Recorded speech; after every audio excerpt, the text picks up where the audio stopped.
these AI systems appear to show deceptive behavior. So what does that mean? They would lie to us in order to achieve a particular goal. When we talk about AI deception, we broadly mean a situation where an AI system strategically and covertly pursues a misaligned goal against its developer and its oversight mechanism. Then essentially nobody is in charge. Welcome to Science Forward, the podcast of the UN Secretary-General Scientific Advisory Board. I'm Julia. And I'm Adam. And we both work behind the scenes for the Scientific Advisory Board. And we want to give you a look behind the curtain. In this podcast, we explore the biggest scientific questions shaping our world. Today, we'll be getting insights from the scientists who help build the most important AI of today and who are training tomorrow's models. You just heard Yoshua Bengio and Charlotte Stix. I mean, machines that lie. That sounds like science fiction, but it's not. What does it actually mean for a machine to lie? That's exactly what we're here to figure out. We are not coming in with all the answers. We're learning alongside you, asking the same questions and unpacking what this means for all of us. Let's meet Yoshua Bengio. Hello, my name is Yoshua Bengio. I'm a professor at the University of Montreal and a member of the Scientific Advisory Board. Yoshua is one of the most influential AI experts in the world. He's often called one of the godfathers of modern AI. But did you know that is a title he doesn't really like? Oh, really? Why not? I heard that you said that you don't want to be called the godfather of AI.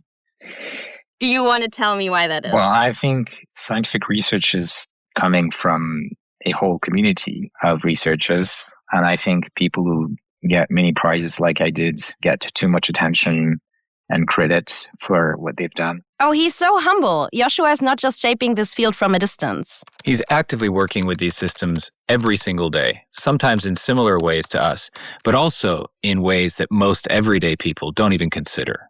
Did you already use AI today? I did. Tell me, okay.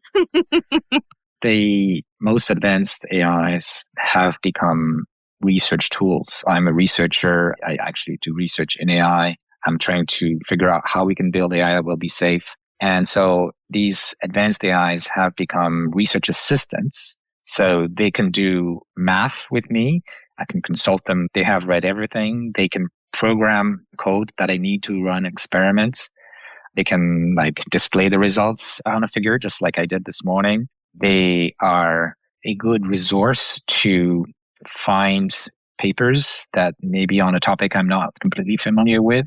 So they're incredible. I mean, they are really increasing my productivity as a researcher. Building powerful systems is only half the story. The other half is what happens when they don't behave the way we expect them to behave. I spent the last 10 years working on AI governance, and I sort of got into it from looking at future generations. So at the beginning of my career, I was working on rights for future generations and how we can find or develop specific infrastructures such that future generations are protected across short election cycles. And I kind of started reading up on AI, and I was thinking that that is potentially very interesting and impactful if it ever were to take off. I basically started feeling that AI was really taking off. And so a lot of the associated concerns were probably also going to be taking off. If this goes wrong, it could go very wrong. That was Charlotte Stix. She focuses on how systems behave, how they misbehave, and what happens if we lose control. And this worry about losing control is very real because the same systems that make us more productive are also the ones that are beginning to manipulate and deceive us. In evaluation settings, we have seen a variety of concerning behaviors, such as an AI system sandbagging. So that means it strategically underperforms. It pretends it is less capable than it is. Or, as I previously mentioned, an AI system alignment faking. So pretending it has the same goal as the developer in order to get deployed. Or AI systems figuring out that there is an oversight mechanism that constrains them from taking certain actions. And then they try to disable that oversight mechanism and lie about it. Or AI systems obfuscating information, trying to exfiltrate themselves onto what they believe would be the server for their successor systems so they don't get replaced. So frankly, an array of different deceptive behaviors. Okay, let's break those down. Sandbagging, alignment faking, these are not bugs, these are strategies. There are already real examples of the kind of AI deception Charlotte and Yoshua are talking about. In one well-known case, an AI got around a CAPTCHA test by asking a human for help and pretending it was blind.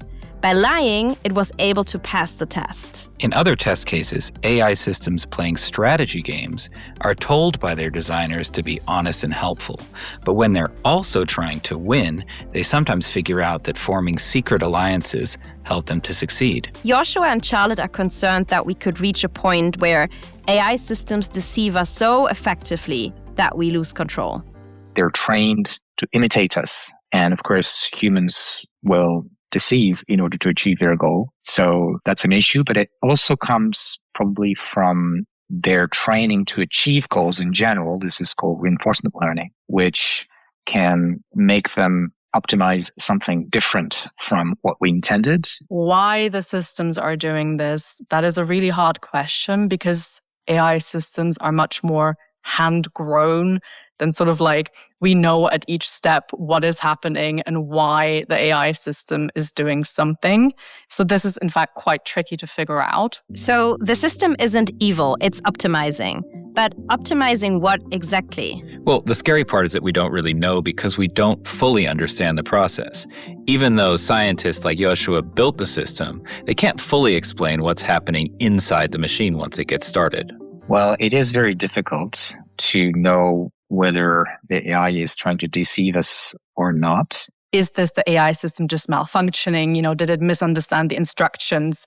Is there actually any, quote unquote, deceptive intent behind it?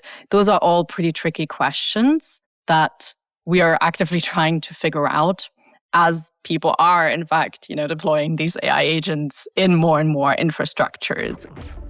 Loss of control broadly describes scenarios where an AI system operates outside of anyone's control, with no path to regaining control or no clear path to regaining control.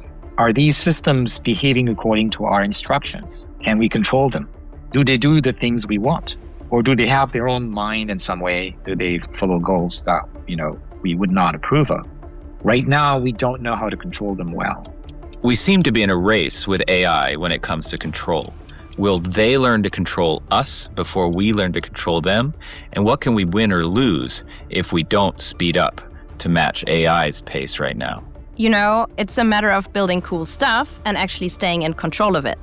And spoiler alert, it's not exactly balanced. We could build machines that are smart enough, for example, through cyber capabilities, to escape our control and work for their own goals instead of what we want, and, potentially create immense harm for people. One thing that you could imagine hypothetically is this recursive self-improvement idea where AI systems build their successor AI systems company internally, and you essentially have an intelligence explosion inside of a company. And there's many reasons why that would be undesirable for society, but the big loss of control type reason is because we need to be very, very certain that the first automated researcher is not going to build a misaligned superintelligence. This idea of an intelligence explosion is really important. AI systems can begin to learn from themselves and achieve exponential learning. This means that they can very quickly become much smarter than they started and very quickly become much smarter than us. And it's clear that both Yoshua and Charlotte are taking this very seriously, so maybe we should too. We are experiencing a bit of a boiling frog sort of situation. I'm not saying that means that we will ever end up at strict loss of control, but if I look at the sort of deviations that are happening today, and people still using AI agents across everything, or being very excited about that. I think 5 years ago, had we said, hey, there will be AI agents and they will just delete stuff, they will just leak stuff, we would have probably been quite reluctant and hesitant about that and would have wondered whether there should be some infrastructure that is around that and safeguards that a little bit. We are already seeing that these deceptive behaviors can have social effects, psychological effects that could be harmful right now. And of course, there's a lot of unknown unknowns that we have to worry about and study before hopefully bad things happen, which is why a lot of the recommendations have to do with risk management and regulation, governance mechanisms inside companies, inside countries, and internationally, so that we can see those problems coming and manage those risks. So this isn't future risk, it's current reality. That's true. And there are AI agents appearing in more and more places, helping us with more and more of our daily lives.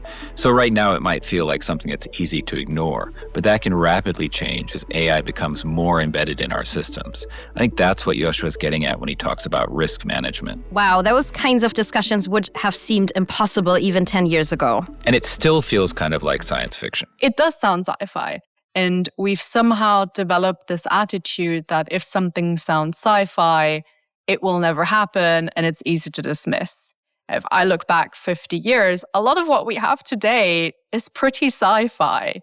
Like, we are living in a sci-fi world. We've just grown used to it. From the point of view of the UN, it's important to realize that currently there is not enough understanding in the world, enough awareness, enough discussion, because these risks can be global in scope and we need a global discussion about them. We've seen this pattern before with breakthrough tech, stuff like the internet or automated driving. By the time those technologies become standard, it's already too late to reverse their harmful impacts because we're already relying on them for everything. The general principle of any sensible AI regulation should be that the organizations that are building AI systems and deploying them should demonstrate in a way that other scientists can believe that their system is not going to create very bad outcomes for society. If companies are starting to build everything company internally, governments will not know how capable these AI systems are.